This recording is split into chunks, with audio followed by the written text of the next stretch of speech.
ಅಣ್ಣ ಇಲ್ಲಿ ನೋಡಿ.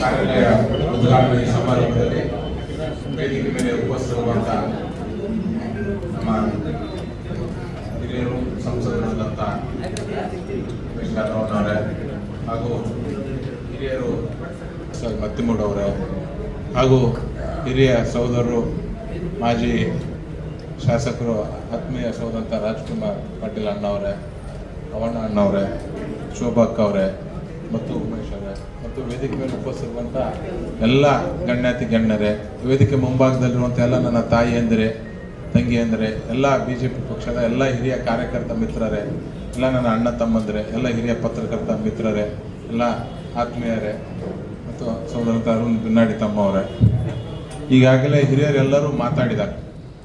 ನಾನೇನು ಹೆಚ್ಚಿಗೇನು ಮಾತಾಡೋದಿಲ್ಲ. ನಾನು ನಿಮ್ಮ ಹತ್ರ ರಿಕ್ವೆಸ್ಟ್ ಮಾಡ್ಕೊಳ್ಳೋದಿಷ್ಟೇ, ಈ ಒಂದು ಚುನಾವಣೆ ಭಾಳ ಪ್ರಮುಖ ಚುನಾವಣೆ ಇದೆ. ಒಂದು ಮಾತು ನಾವು ಅರ್ಥ ಮಾಡ್ಕೊಳ್ಬೇಕು, ಇದು ನಾವು ಮೋದಿ ಸಾಹೇಬ್ರಿಗೋಸ್ಕರ ಮಾಡೋಂಥ ಚುನಾವಣೆ ಅಲ್ಲ, ನಾವು ಬೇರೆಯವ್ರಿಗೋಸ್ಕರ ಮಾಡೋಂಥ ಚುನಾವಣೆ ಅಲ್ಲ, ನಮ್ಮನ್ನ ನಾವು ರಕ್ಷಣೆ ಮಾಡೋಗೋಸ್ಕರ ಮಾಡುವಂಥ ಚುನಾವಣೆ. ಮೋದಿ ಸಾಹೇಬ್ರಲ್ಲಿ ಕುಂತಾರೆ ಅಂದ್ರೆ ನಾವು ಸುರಕ್ಷಿತವಾಗಿ ಇಲ್ಲಿದ್ದೀವಿ. ಮೋದಿ ಸಾಹೇಬ್ರ ಮೇಲೆ ಇಲ್ಲ ಅಂತಂದ್ರೆ ನಮ್ಮ ರಕ್ಷಣೆನೇ ಇರಲಾದಂಥ ಪರಿಸ್ಥಿತಿ ನಮ್ಗೆ ಈಗಾಗಲೇ ಅನುಭವಿಸಿ ಈಗ ಬಂದಿದೆ. ಅದಕ್ಕೋಸ್ಕರ ದಯವಿಟ್ಟು ನನ್ನ BJPಯ ಕಾರ್ಯಕರ್ತರ ಬಂಧುಗಳ ಹತ್ರ ರಿಕ್ವೆಸ್ಟ್ ಮಾಡ್ಕೊಳ್ಳೋದಿಷ್ಟೇ, ದಯವಿಟ್ಟು ಈ ಚುನಾವಣೆ ನಮಗೋಸ್ಕರ ಮಾಡ್ಕೊಳ್ಳೋಣ. ಬಹಳಷ್ಟು ಜನ ಇಲ್ಲಿ ವಿದೇಶಕ್ಕೆ ಹೋದವ್ರು ಇರ್ತಾರೆ. ಮೊದಲು ನಾವು ಯಾರಾದ್ರೂ ಕೇಳಿದ್ರೆ ಯಾವ ದೇಶ ಅಂದ್ರೆ ಅಂಜಂಜ್ ಹೇಳ್ತಿದ್ರು ಚಂದು. ಇವತ್ತು ಯಾವ ಪರಿಸ್ಥಿತಿ ಅಂದ್ರೆ ನಾವು ಭಾರತನ ಅವ್ರು ಕರೆಸ್ತಾರೆ, ಕರೆಸಿ ಕುಂದಿರ್ಸಿ ಅವ್ರು ನಮ್ಗೂ ಕೂಡ ಒಂದು ಸೆಲ್ಫಿ ತಕ್ಷಂತ ಪರಿಸ್ಥಿತಿ ಬಂದಂದ್ರೆ ಅದು ಮೋದಿ ಸಾಹೇಬ್ರಿಗೋಸ್ಕರ ಅಷ್ಟೇ ಬಂದಿದೆ. ಈಗ ಆಲ್ರೆಡಿ ಹೋದ್ ಸರಿನೇ ಈ ಚುನಾವಣೆ ಗೆದ್ಬಿಟ್ಟಿದೆ. ನನ್ನ ಇಲ್ಲಿ ಕಳಿಸಿರೋದೇನಪ್ಪ ಅಂತಂದ್ರೆ, ಇಲ್ಲಿ ಒಳ್ಳೆ ತಂಡ ಇದೆ, ಆ ತಂಡಕ್ಕೆ ಮ್ಯಾಚ್ ಒಳ್ಳೆ ಕ್ರಿಕೆಟ್ ಆಡಂತ ಟೈಮ್ನಾಗ ದಣುವಾದ್ರೆ ಹೋಗಿ ನೀರ್ಗೀರು ಒಯ್ದು ಕೊಡು ಅಂತೇಳಿ ಕಳಿಸಿದ್ರೆ, ಹೊರತಾಗಿ ನನಗೆ ಪ್ಲೇಯರ್ ಆಗಿ ಕಳಿಸಿಲ್ಲ. ಯಾಕಂದ್ರೆ ಹೋದ್ ಸರಿ ನೀವು ಪ್ರೂವ್ ಮಾಡಿರಿ, ಜಾಧವ್ ಸರ್ ಎಲ್ಲರೂ ಅಪ್ಪು ತಮ್ಮರು ತಾವೆಲ್ಲರೂ ಸೇರಿ ಖರ್ಗೆ ಸಾಹೇಬ್ನ ಹೋದ್ ಸರಿನ ಸೋಲಿಸಿ ಇತಿಹಾಸನೇ ಸೃಷ್ಟಿ ಮಾಡಿಬಿಟ್ಟಿದ್ರಿ. ಮತ್ ನಮ್ಮ ತಮ್ಮ ಚಂದು ಪಾಟೀಲ್ ಮಾತಾಡಾಗ ಹೇಳ್ತಿದ್ರು, ದನ ಅಂತ ಒತ್ತಿ ಹೇಳ್ತಿರು. ಇಲ್ಲಿ ದನದ ಅವಶ್ಯಕತೆನೇ ಇಲ್ಲ. BJP ಕಾರ್ಯಕರ್ತರು ಮನಸ್ಸಿನಾಗ ನಿರ್ಧಾರ ಮಾಡಿಬಿಟ್ಟಿದ್ದಾರೆ, ಮೋದಿ ಸಾಹೇಬ್ರನ್ನ 3ನೇ ಸಾರಿ ಪ್ರಧಾನ ಮಂತ್ರಿ ಮಾಡೇಬೇಕಂತ. ದುಡ್ಡಿನ ಮೇಲೆ ಎಲೆಕ್ಷನ್ ಇತ್ತ ಖರ್ಗೆ ಸಾಹೇಬ್ರ ವಿರುದ್ಧ ಗೆಲ್ಲಕ್ಕಾಗ್ತದೆ. ಆದ್ರೆ ಇಲ್ಲಿ ಒಂದು ದೃಢ ನಿರ್ಧಾರ ಇದೆ, ಒಂದು ಸಂಕಲ್ಪ ಇದೆ. ನರೇಂದ್ರ ಮೋದಿ ಸಾಹೇಬ್ರನ್ನ 3ನೇ ಬಾರಿಗೆ ಪ್ರಧಾನ ಮಂತ್ರಿ ಮಾಡಲೇಬೇಕ. ಆ ಒಂದು ಗುರಿಯಿಂದ ನಾವು ಈ ಚುನಾವಣೆನ ಗೆದ್ದೇ ಗೆಲ್ತೇವೆ. ನಾವಂತರೂ ಫಸ್ಟ್ ದಿನನೇ ಹೇಳಿಬಿಟ್ಟಿದ್ದೇವೆ ನಾವೆಲ್ಲದಕ್ಕೂ ರೆಡಿ ಅಂತ. ಎದುರಿನವರು ಏನ್ ಸರ್ ಹೇಗಿದ್ದೀರಿ ಅಂದ್ರೆ, ಯಪ್ಪ ಆರಾಮಿದೀವಿ ಅಂತ ಕೈ ಮುಗ್ತೀವಿ. ಏನೋ ಅಂದ್ರೆ ಯಾಕಲೆ ಅಂತೀವಿ. ನಮ್ಮ ರಕ್ತದಾಗ ಅದೇನು ನಾವು ಚೇಂಜ್ ಮಾಡಕ್ ಸಾಧ್ಯ ಅಲ್ಲ. ನಮ್ಮ BJP ಕಾರ್ಯಕರ್ತರಿಗೆ ಯಾರೇ ತೊಂದರೆ ಕೊಟ್ಟರು ನಾವು ಅದನ್ನ ಸಹಿಸಕ್ ಆಗಂಗಿಲ್ಲ. ನಮ್ಮ ಕಾರ್ಯಕರ್ತರ ರಕ್ಷಣೆ ಮಾಡೋದು ನಮ್ಮ ಕರ್ತವ್ಯ ಆಗ್ತದೆ. ಆವುದಕ್ಕೆ ನಾವು ಬದ್ಧರಾಗಿ ನಾವು ನಿಂತಿದ್ದೇವೆ. ಎಲ್ಲರೂ ನಾವು ವೇದಿಕೆ ಮೇಲೆ ಇದ್ದರು ಎಲ್ಲರೂ ಬದ್ಧರಾಗಬೇಕಾಗ್ತದೆ ಆ ವಿಷಯದಲ್ಲಿ. ಮತ್ತೆ ಇವತ್ತು ಒಂದು ಮಾತು ಹೇಳ್ತೇನೆ ನಾನು, ಇಡೀ ನಮ್ಮ ರಾಷ್ಟ್ರದಲ್ಲಿ 400 ಭಾರತದಲ್ಲಿ 400 ಸೀಟ್ ಗೆಲ್ಬೇಕನ್ನ ನಮ್ಮ ಆಸೆ ಇದೆ. ಆ 450 ಗೆಲ್ಸಂತ ಕೆಲಸ ನಮ್ಮೊಬ್ಬ ಸ್ಟಾರ್ ಪ್ರಚಾರಕರಿದ್ದಾರೆ, ರಾಹುಲ್ ಗಾಂಧಿ ಅವರು. ನಾವು 400 ಗೆಲ್ಬೇಕಂದ್ರೆ 450 ನಾವು ಗೆಲ್ಲಕ್ಕೆ ಏನ್ ಬೇಕೋ ಅವೆಲ್ಲವನ್ನು ಪ್ರಯತ್ನ ಮಾಡ್ತಾರ ಅವ್ರು, ಹುಚ್ಚು ಹೇಳಿಕೆಗಳನ್ನ ಕೊಟ್ಟು. ಹಂಗೆ ಇಲ್ಲಿ 1.5 ಲಕ್ಷದಿಂದ ಲೀಡ್ಲಿಂದ ಗೆಲ್ಲಬೇಕಂತ ನೀವೆಲ್ಲರೂ ತೀರ್ಮಾನ ಮಾಡಿರ್ಬೇಕು. ನಮ್ಮ ಸ್ನೇಹಿತರು ಪ್ರಿಯಾಂಕರಿಗೆ ಇನ್ನೊಂದು 50,000 ನಿಮಗೆ ಲೀಡ್ ಏನ್ ಹೆಚ್ಚಾಗಬೇಕು ಅದಕ್ಕೆಲ್ಲ ವ್ಯವಸ್ಥೆ ಅವ್ರು ಮಾಡ್ತಾರೆ. ಅರೆ ನಿಮಗ್ ಸಚಿವರಾಗಿ ಮಾಡಿದ್ರೆ ನೀವು ಯಾಕೆ ಖಾತೆ ಸಚಿವರು ಅಂತ ಯಾರಾದ್ರೂ ಹೇಳ್ತಾರ? ಯಾರಂದ್ರೆ ಎಲ್ಲದಕ್ಕೂ ಅಡ್ಡು ಬರೋ ಸಚಿವರೇ ಅಂತಾರೆ. ನಿಮ್ಮ ಖಾತೆ ಕೊಟ್ಟಿದ್ದಾರೆ, ಒಳ್ಳೆ ಕೆಲಸ ಮಾಡ್ರಿ, ಆ ಕೆಲಸದಿಂದ ಪ್ರಗತಿ ಮಾಡಿ ತೋರಿಸ್ರಿ. ಅದು ಬಿಟ್ಟು ಮೋದಿ ಸಾಹೇಬ್ರ ವಿರುದ್ಧ ಮಾತಾಡಿದೆ, BJP ಅವ್ರ ವಿರುದ್ಧ ಮಾತಾಡಿದೆ ಅಂದ್ರೆ ನಡೀತದ? ಆಗಂಗಿಲ್ಲ. ಅದಕ್ಕೋಸ್ಕರ ದಯವಿಟ್ಟು ನಾವು ಹೇಳ್ತೇವೆ, ಯಾರು ಅಳಕದ್ ಬೇಕಾಗಿಲ್ಲ, ಅಂಜೋದ್ ಬೇಕಾಗಿಲ್ಲ. ಹೋದ್ ಸರಿ ಚುನಾವಣೆಯಲ್ಲಿ ನಾವು ಸೋತಿದ್ದೇವೆ. ಎದಕ್ಕೆ ಸೋತೀವಿ ಅಂತ ನಮಗ್ ಗೊತ್ತಿದೆ. ನಾವು ಕೆಲವೊಂದು ತಪ್ಪು ನಿರ್ಧಾರಗಳು ಮಾಡಿ, ನಾವು ಕೆಲವೊಂದು ತಪ್ಪನ್ನು ಮಾಡಿ, ನಾವು ಕೆಲವೊಂದು ಕಾರ್ಯಕರ್ತರು ನಿಷ್ಠಾವಂತ ದುಡ್ದಂತ ಕಾರ್ಯಕರ್ತ ಮರ್ತಕ್ಕೆ ನಾವು ಸೋತಿದ್ದೇವೆ. ಆದ್ರೆ ಈ ಸರಿ ಆ ತರ ಅಲ್ಲ. ಈ ಚುನಾವಣೆ ಬಹಳ ಪ್ರಮುಖ ಚುನಾವಣೆ ಇದೆ. ನಮ್ಮ ಮಕ್ಕಳ ಭವಿಷ್ಯ, ನಮ್ಮ ಭವಿಷ್ಯ, ಭಾರತ ದೇಶದ ಭವಿಷ್ಯ, ಅದಕ್ಕೋಸ್ಕರ ನಾವು ಈ ಚುನಾವಣೆ ಮಾಡಬೇಕಾಗಿದೆ. ಇಲ್ಲಿ ಗುಲ್ಬರ್ಗದಲ್ಲಿ ಯಾರು ಬಿಜೆಪಿ ಅಭ್ಯರ್ಥಿ ಅಂತೇಳಿ ನಾವು ಚುನಾವಣೆ ಮಾಡೋದು ಬೇಕಾಗಿಲ್ಲ. ನಮ್ಮ ಭವಿಷ್ಯ ನಿರ್ಧಾರ ಮಾಡೋಕ್ಕೋಸ್ಕರ ಮಾಡಬೇಕಾಗಿದೆ. ಆ ಕೆಲಸನ ತಾವೆಲ್ಲರೂ ಸೇರಿ ಮಾಡ್ತಾರಂತ ನಮ್ಗೆ ಸಂಪೂರ್ಣ ವಿಶ್ವಾಸ ಇದೆ. ಆ ಕೆಲಸವನ್ನು ನಾವು ಮಾಡೋಣ. ಇವತ್ತು ನೋಡ್ರಿ, ಈ ರಾಜ್ಕುಮಾರ್ ಅಣ್ಣ ಬಹಳ ಖುಷಿಯಾಗಿ ಕುಂತಾನೆ. ಒಳಗೆ ಖುಷಿ ಆತಗ.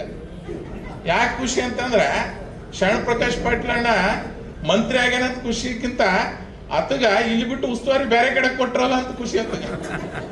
ನೋಡ್ರಿ, ಅವಂದು ಪಾಪ ಹಣೆವರ ಹೆಂಗ 4ನೇ ಸಾರಿ MLA, ಸೀನಿಯರ್ ಮಿನಿಸ್ಟ್ರು. ಆದ್ರೆ ಉಸ್ತುವಾರಿ ಪ್ರಿಯಾಂಕಾಗಿ ಇಲ್ಲಿ ಅವ್ರಿಗಿಂತ ಜೂನಿಯರ್ಗೆ ಕೊಟ್ಟು ಬೇರೆ ಜಿಲ್ಲಾಕ್ಕೆ ಹೋಗಪ್ಪ ಅಂತ ಕಳಿಸಿದ್ದಾರೆ. ಅವ್ರ ಸಮಾಜದವ್ರು ಅದನ್ನ ಮರಿತಾರೆ.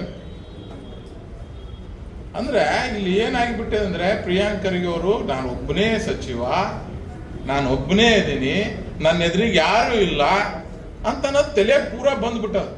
ಏನ್ ಹಿಂದೂಗಳ ವಿರುದ್ಧ ಮಾತಾಡ್ತಾರ. ಏನ್ ನಿಮ್ಗೆ ಯಾರು ಗೋಲ್ಡ್ ಮೆಡಲ್ ಕೊಡ್ತಾರ? ಮೊನ್ನೆ ನೋಡಿದೆ ಒಂದು ವಿಧಾನಸೌಧದಲ್ಲಿ ಪಾಪ ಹೇಳಕತ್ತಿದ್ರು ನಮ್ಮ ಹೆಣನೂ ಬರಂಗಿಲ್ಲ ಅಂತ. ಇವತ್ತು ಹೇಳ್ತೀವಿ, ರಾಜ್ಯದ ಉಪಾಧ್ಯಕ್ಷನಾಗಿ ಬಿಜೆಪಿ ಪಾರ್ಟಿಗೆ ನಾನು ಒಬ್ಬನೇ ಉಳಿದ್ರು ನಿನ್ ಕರ್ಕಂತ ಕೆಲಸ ಬಿಜೆಪಿ ಪಕ್ಷ ಮಾಡಂಗಿಲ್ಲ. ಹೆಣ ಉಳಿದು ನೀವು ಒಬ್ಬನೇ ಇದೀವಿ, ನೀನು ನಾನು ಇಬ್ಬರೇ ಉಳಿದಿವಿ ಲಾಸ್ಟಿಗೆ ಅಂತಂದ್ರ ಪಾರ್ಟಿಯನ್ನು ಕರ್ಕಂಗಿಲ್ಲ ಅಂತ ತೀರ್ಮಾನ ನಾವು ಮಾಡಿಬಿಟ್ಟಿವಿ. ಬಿಜೆಪಿ ಪಕ್ಷ ಅಂದ್ರೆ ರಾಮ ಭಕ್ತರ ಪಕ್ಷ, ಬಿಜೆಪಿ ಪಕ್ಷ ಅಂದ್ರೆ ದೇಶದ ಸ್ವಾವಲಂಬಿಗಳ ಪಕ್ಷ. ಯಾರು ಭಾರತ ಮೇಲೆ ಪ್ರೀತಿ ಮಾಡ್ತಾರ ಅಂತವ್ರನ್ನ ಕರ್ಕೊಂತ ಒಂದು ಕೆಲಸವನ್ನು ಮಾಡ್ತೀವಿ ಹೊರತಾಗಿ ಹಿಂದೂ ವಿರೋಧಿಗಳನ್ನ ಕರ್ಕಂತ ಕೆಲಸನ ಮಾಡಂಗಿಲ್ಲ ಅಂತ ನಾನು ಸ್ಪಷ್ಟಪಡಿಸಂತ ಒಂದು ಕೆಲಸವನ್ನು ಮಾಡ್ತೇನೆ. ಯಾಕಂತಂದ್ರೆ ನನಗೂ ಇಲ್ಲಿ ಗುಲ್ಬರ್ದಾಗ ಯಾಕೆ ಕಳಿಸಿದಾರಪ್ಪ ಅಂತಂದ್ರೆ, ನಾನು ಇಲ್ಲೇ ಕಾಲೇಜು ಇಲ್ಲೇ ಆಗಿದೆ. ನನ್ನ ಅವಿನಾಶ್ ಅಣ್ಣ ಅಲ್ಲಿ ಕುಂತಾನೆ. ಫಸ್ಟ್ ಚುನಾವಣೆ ನಾವು ಅವ್ರದೇ ಮಾಡಿದ್ದು, ಕಾರ್ಪೊರೇಟರ್ ಚುನಾವಣೆ. ನಾವು ಸಣ್ಣ ಹುಡುಗರಿದ್ದೇವೆ. ಯಾಕಣ್ಣ, ನಮ್ ಲೀಡರ್ ಧರ್ಮಣ್ಣ ಅಣ್ಣ ಅಲ್ಲಿ ಕುಂತಾನ. ಅದ್ ಯಾವ ಹೋಟ್ಲಲ್ಲ ಅಲ್ಲಿ ಕರ್ಕೊಂಡ್ ಕುದಿರ್ತಲ್ಲ, JCB ಹೋಟ್ಲಾಗ ನಮ್ಗೆ ಯಾವಾಗ್ಲೂ ಕರ್ಕೊಂಡ ಸಂಗಣ್ಣ ಐಜರಿ ನಾವು ನೀವು ಎಲ್ಲರೂ ಕರ್ಕೊಂಡ್ ಕುಂದಿರ್ತೀವಿ. JCB ಅಣ್ಣ ಅವರೆಲ್ಲ. ಯಾಕಂದ್ರೆ ಹಳಿ ನಂದು ಒಂದು ಇಲ್ಲಿ ಸಂಬಂಧ ಆದಂತ ಇಲ್ಲಿ ಕಳಿಸ್ಕೊಟ್ಟಿದ್ದಾರೆ. ನಾನು ಒಂದೇ ಮಾತು ಹೇಳ್ತೇನೆ, ನನಗೆ ಪಕ್ಷ ಏನ್ ಕೆಲಸ ಕೊಟ್ಟಿದೆ ಅದು ನಾನು ನಿಷ್ಠೆಯಿಂದ ಮಾಡೋನು. ಬೇರೆ ಟೈಮ್ನ ನಾನು ತಮಾಷೆ ಮಾಡ್ಕೊಂತಿರ್ತೀನಿ, ಭಾಳ ಏನೂ ಇರ್ತೀನಿ. ಆದ್ರೆ ಪಕ್ಷ ನನಗೆ ಕೆಲಸ ವಹಿಸಿದಂತ ಸಂದರ್ಭದಲ್ಲಿ ಅದನ್ನ ಚಾಚು ತಪ್ಪದೆ ಮಾಡೋಂಥ ಕೆಲಸ ನಾನು ಮಾಡ್ತೇನೆ. ಮತ್ತು ನಿಮಗೆ ಒಂದು ಮಾತು ಮಾತ್ರ ಇಷ್ಟು ಹೇಳ್ತೇನೆ, ಯಾರ ಹಂಚಿಕೆಗಾಗಲಿ ಯಾರ ಒಂದು ರೌಡಿಜಾಮ್ಗಾಗಲಿ ಅಂಜಂತ ಅವಶ್ಯಕತೆನೇ ನಮಗಿಲ್ಲ. ಇಡೀ ಮೋದಿ ಸಾಹೇಬ್ರ ಹೆಸರು ಮೇಲೆ ಬೇರೆ ದೇಶಗಳನ್ನೇ ನಡಗಂತ ಸಂದರ್ಭದಲ್ಲಿ ಕೆಲವೊಂದು ಸಾಮಾನ್ಯ ವ್ಯಕ್ತಿಗಳಿಗೆ ಅಂಜೋ ಅವಶ್ಯಕತೆ ಇಲ್ಲ. ಮತ್ತೆ ನಮ್ಮ ಕಾರ್ಯಕರ್ತರ ಹತ್ರ ನಾನು ರಿಕ್ವೆಸ್ಟ್ ಮಾಡ್ಕೊಳ್ಳೋದಿಷ್ಟೇ, ಆಗಿರ್ತಾವ 5 ವರ್ಷ ನಾವು ಅಧಿಕಾರದಾಗ ನಮ್ಮ ಉಮೇಶ್ ಯಾದವ್ ನಾವೆಲ್ಲರೂ ಇದೀವಿ ಅಂತಂದ್ರೆ ನಮ್ಮಿಂದ ನಾವು ಎಲ್ಲವನ್ನೂ ಕರೆಕ್ಟ್ ಮಾಡಿರಂಗಿಲ್ಲ. ಎಲ್ಲೋ ಒಂದು ಸಂದರ್ಭದಲ್ಲಿ ಕಾರ್ಯಕರ್ತರು ಫೋನ್ ಎತ್ತಿರಂಗಿಲ್ಲ, ಎಲ್ಲೋ ಒಂದು ಸಂದರ್ಭದಲ್ಲಿ ಕಾರ್ಯಕರ್ತರಿಗೆ ಭೇಟಿ ಆಗೋದಾಗಿರಂಗಿಲ್ಲ. ಯಾಕಂದ್ರೆ ಒಬ್ಬ MLA ಅಂದ್ರೆ 1 ಕ್ಷೇತ್ರಕ್ಕೆ MLA ಇರ್ತೀವಿ, ಒಬ್ಬ MP ಅಂದ್ರೆ 8 ಕ್ಷೇತ್ರಕ್ಕೆ ಇರ್ತೀವಿ. ಬಹಳ ದೊಡ್ಡ ಒಂದು ವ್ಯಾಪ್ತಿ ಇರ್ತದೆ.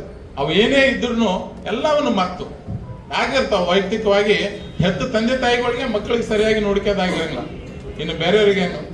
ಆದ್ರೆ ಅವೆಲ್ಲವನ್ನು ನಾವು ಮರೆತು ಒಂದಾಗಿ ಒಗ್ಗಟ್ಟಾಗಿ ಈ ಚುನಾವಣೆ ಮಾಡಂತ ಒಂದು ಕೆಲಸವನ್ನು ಮಾಡ್ತೇವೆ. ಬಿಜೆಪಿ ಪಕ್ಷದ ಯಾರೇ ಅಭ್ಯರ್ಥಿಗಳಿದ್ರು ಅವ್ರು 2 ಲಕ್ಷಕ್ಕಿಂತ ಹೆಚ್ಚಿನ ಒಂದು ಅಂತರದಲ್ಲಿ ಗೆಲ್ಸಂತ ಒಂದು ಕೆಲಸ ನಾವೆಲ್ಲರೂ ಮಾಡ್ತೇವೆ ಅಂತ ವಿಶ್ವಾಸದಿಂದ, ನಿಮ್ಮೆಲ್ಲರ ಮೇಲೆ ವಿಶ್ವಾಸ ಇಟ್ಟು ನಾನು ರಾಜ್ಯದವರಿಗೆ ಮಾತು ಕೊಡುವಂತ ಒಂದು ಕೆಲಸವನ್ನು ಮಾಡ್ತೇನೆ. ಮತ್ತು ನಮ್ದೇನೇ ಇದ್ರು ನಾವೆಲ್ಲರೂ ಕುಂದ್ರೋಣ, ನಾವೆಲ್ಲ ಅಣ್ಣ ತಮ್ಮರದೀವಿ. ನಮ್ಗೆ ಯಾರು ಇಲ್ಲ, ಅಧಿಕಾರಿಗಳು ಆಸೆಯಿಂದ ಅಲ್ಲಿ ಯಾರಿಲ್ಲ. ಇನ್ನ ಕಾಂಗ್ರೆಸ್ನಾಗ ಅವ್ರ ಹಣೆ ಬರ ಅವ್ರಿಗೆ ಗೊತ್ತದ. ಒಂದ್ ಕಡೆ ಹೋಗ್ತಾರ ಜೇವ್ರಿಗೆ ನನ್ನ ಮಗ ಇದ್ದಂಗ ಅಂತ ಹೇಳ್ತಾರ. ಅದು ಶಟಗಂದ್ ಕುಂತ ಮೇಲೆ ಈ KKRDP ಚೇರ್ಮನ್ ಮಾಡಂತ ಕೆಲಸವನ್ನು ಮಾಡ್ತಾರ. ಒಬ್ಬ 4 ಸರಿ ಗೆದ್ದವರಿಗೆ ಬೇರೆ ಉಸ್ತುವಾರಿ ಕೊಡುವಂತ ಕೆಲಸವನ್ನು ಮಾಡ್ತಾರ. ಅಲ್ಲಿ ವೈಮನಸ್ಸು ಜಾಸ್ತಿ ಇದೆ, ಆದ್ರೆ ಅವ್ರು ಕಾಣಂಗಿಲ್ಲ. ಯಾಕಂದ್ರೆ ಅವ್ರ ಪಕ್ಷ ಯಾವ ತರ ಒಂಥರ ಹಿಟ್ಲರ್ ಪಕ್ಷ ಇದ್ದಂಗ. ನಮ್ ಪಕ್ಷ ಪ್ರಜಾಪ್ರಭುತ್ವ ಪಕ್ಷ. ಏನ್ ಜಗಳ ಆಡಿದ್ರು ನಾವೆಲ್ಲರ ಎದುರು ಜಗಳ ಆಡಂತ ಕೆಲಸವನ್ನು ಮಾಡ್ತೇವೆ. ಅವ್ರ ರೂಮ್ನೇ ಜಗಳ ಆಡ್ತಾರ, ಹೊರಗ್ ಬಂದ್ಮೇಲೆ ಚೆನ್ನಾಗಿರ್ತಾರ. ನಾವು ಆ ತರ ಇಲ್ಲ, ಏನಿದೀವಿ ಎಲ್ಲರ ಎದುರಿಗೆ ಇದೀವಿ. ಹಂಗಾಗಿ ನಮ್ದು ಏನೋ ಕಿತ್ತಾಟ ಮಾಡಿದ್ರೆ ಬಿಜೆಪಿ ಅವ್ರು ಜಲ್ದಿ ಕಂಡು ಬರ್ತಾವ, ಕಾಂಗ್ರೆಸ್ ಅವ್ರು ಕಂಡು ಬರಂಗಿಲ್ಲ. ಒಂಥರ ಕಾಂಗ್ರೆಸ್ ಅವ್ರದ್ದು ಯಾವ ತರ ಅಂತಂದ್ರೆ ಅವ್ರಿಗೆ ಕ್ಯಾನ್ಸರ್ ಹತ್ತ ಮೇಲೆ 4 ಸ್ಟೇಜ್ಗೆ ಗೊತ್ತಾಗದು, ನಮ್ ಫಸ್ಟ್ ಸ್ಟೇಜ್ಗೆ ಗೊತ್ತಾಗ್ತದೆ. ಅದಕ್ಕೆ ಯಾರು ಚಿಂತೆ ಮಾಡೋದು ಬೇಕಾಗಿಲ್ಲ. ಈ ಸರ್ಕಾರನ ಕಿತ್ತುಗಳಕ್ಕೆ ಆಲ್ರೆಡಿ ನಮ್ಮ ಬಿಜೆಪಿ ಪಕ್ಷದ ಕಾರ್ಯಕರ್ತರು ರೆಡಿಯಾಗಿ ನಿಂತಿದ್ದಾರೆ.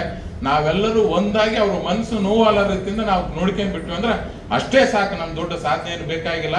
ಅವರು ಮೋದಿ ಸಾಹೇಬರು ಮಾಡಿದಂತ, ಕೇಂದ್ರ ಸರ್ಕಾರ ಮಾಡಿದಂತ ಒಂದು ಕೆಲಸದ ಬಗ್ಗೆ ಅವ್ರಿಗೆ ಮಾಹಿತಿ ಕೊಟ್ಟರು ಸಾಕು ಅಂತ ಒಂದು ಒಳ್ಳೇದು ಇದಾಗ್ತದೆ. ಇವತ್ತು ನಿಮ್ಗೆ ಯಾರು ಕೇಳಿದ್ರೆ ನೀವು ಒಂದ್ಸಲ ಉಮೇಶ್ ಅಣ್ಣ ಕರ್ಕೊಂಡು ಹೋಗಿ ಬಾವ್ರಿ. ಕಾಂಗ್ರೆಸ್ ಅವರು ಏನ್ ಕೆಲಸ ಮಾಡಿದೆ ಅಂತ ಕೇಳಿದ್ರೆ ಒಂದ್ಸಲ ಸೂರತ್ ಚೆನ್ನೈ ರೋಡ್ ಹೆಂಗ್ ನಡೆದ ಅನ್ನೋದು ಒಂದ್ 2-3 ಬಸ್ ಮಾಡಮ್ ಕರ್ಕೊಂಡು ತೋರ್ಸಂಬವ್ರಿಗೆ. ಓಪನ್ ಆಫರ್ ಕೊಡೋ. ನೀವು ಹತ್ತಿಗೂಡದು ದಾರಿ ಬಿಟ್ಟದ್ನ ಮುಂದೂ ಮುಡ್ಸಿಲ್ಲಪ್ಪ, ನಾವು ಇಂಥ ಒಂದು ದೊಡ್ಡ ಒಂದು ಹೈವೇ ಮಾಡಕತ್ತೀವಿ ಬರ್ರಿ ಅಂತ ಕರ್ಕೊಂಡು ಹೋಗಮ್ಮ. ಅದಕ್ಕೆ ನೀವ್ ಯಾವ್ದನ್ನ ಇದು ಮಾಡಿ ಏನ್ ಕೆಲಸ ಮಾಡಿದ ಜನರಿಗೆ ಗೊತ್ತಿದೆ. ಆ ಕೆಲಸವನ್ನ ನಾವು ಸರಿಯಾಗಿ ನಿಭಾಯಿಸಂತ ಕೆಲಸವನ್ನು ಮಾಡೋಣ ಅಂತ ಹೇಳ್ತಾ ಇವತ್ತು ನಿಜಕ್ಕೂ ಬಹಳ ಖುಷಿ ಆಯ್ತು. ಬಹಳ ಒಳ್ಳೆ ರೀತಿಯಿಂದ ಎಲ್ಲಾ ಕಾರ್ಯಕರ್ತರು ಬಂದು ಈ ಕಾರ್ಯಾಲಯ ಉದ್ಘಾಟನೆ ಮಾಡ್ರಿ. ಇದು ನಿಮ್ಮ ಕಾರ್ಯಾಲಯ. ಈ ನಮ್ಮ MP ಚುನಾವಣೆಯಲ್ಲಿ ಏನೇ ಕೆಲಸಗಳಾದ್ರೂ ಇಲ್ಲಿಂದ ಆಗಂತ ಒಂದು ಕೆಲಸ ಆಗ್ತದೆ. ಈ ಕೆಲಸವನ್ನು ಮಾಡಿ ನಾವು ಗುಲ್ಬರ್ಗ ಇಂದ ನಮ್ಮ ಲೋಕಸಭಾ ಅಭ್ಯರ್ಥಿ ಗೆಲ್ಲಿಸಿ ನರೇಂದ್ರ ಮೋದಿ ಸಾಹೇಬರ ಉಳಿದಾಗ ಹಾಕೋಣ ಅಂತ ಹೇಳ್ತಾ ಈ ಒಂದು ಕಾರ್ಯಕ್ರಮದಲ್ಲಿ ಬಂದು ಯಶಸ್ವಿ ಮಾಡಿದಕ್ಕೆ ತಮ್ಮೆಲ್ಲರಿಗೂ ಒಂದು 2 ಮಾತನ್ನು